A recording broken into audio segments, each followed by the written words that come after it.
From Brian Lilly at the Toronto Sun. Please go ahead. Hi, Brian.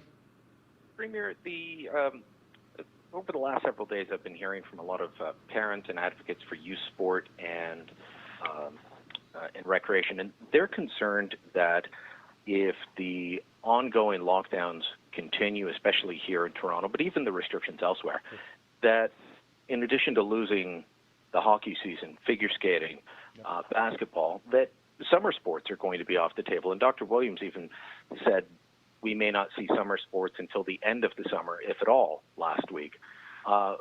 Given the benefits of summer sports, and the provinces like British Columbia have never shut it down, is it time for Ontario to take a different look and say that there's evidence that this is safe and also beneficial to young people in terms of physical activity, mental health, and all the other benefits, and move forward with allowing youth sports instead of keeping kids shut down inside? Yeah, you know something, Brian, good point. I'll tell you myself, I coached my girls' soccer for years and years, and it's great to get out there and get the kids out there getting exercise, understanding teamwork as a team. There's so many benefits to it, but I'll be very frank, I got to get the green light from Dr. Williams and the local medical officers of health. As if there's a zone that are in the green and the yellow, and the local medical officer wants to open it up there, then God bless him or her to open it up. But as we're here in Toronto and we're still in Grey and Peel, let's just hope by that time rolls around, we're going to have more vaccines. We're going to get more people vaccinated. And I understand the kids don't get vaccinated, but if the parents get vaccinated, let's just cross our fingers, because I think it's important to get team sports back up and going, get the kids out there and having some fun. Follow up?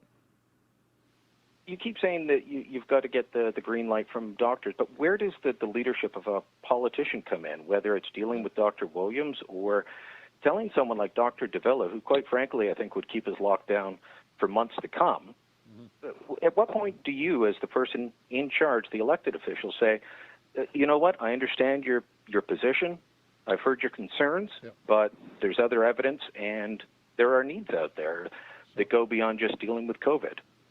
Sure. Could I go out there and be the only politician in the entire country, including the Prime Minister, all premiers, every single mayor, because I've talked to the vast majority of them, and say, okay, docs, I'm not a medical professional, but I'm going to disagree with you. When I said I'm going to follow their direction on health advice right from day one.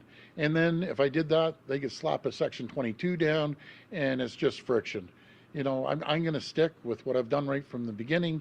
I'm going to stick with health and science and work with them collaboratively.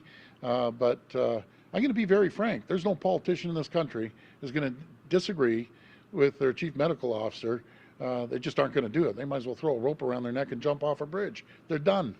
I'm telling you the facts. It's very simple. I respect all the medical officers and all the docs that have been working their back off, and I will always listen to the chief medical officer, his team.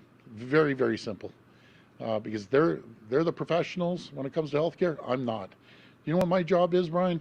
My job is, once we get through this, we're going to ramp up this economy, likes of which this province has never seen. We're going to create more jobs, more opportunities, get people back on their feet, get businesses going until they can thrive and prosper and grow. And I just can't wait until we can unleash the economy. And it has to happen sooner than later. But go to root cause. What do we need to make that happen? We need more vaccines. Simple as that. Last question.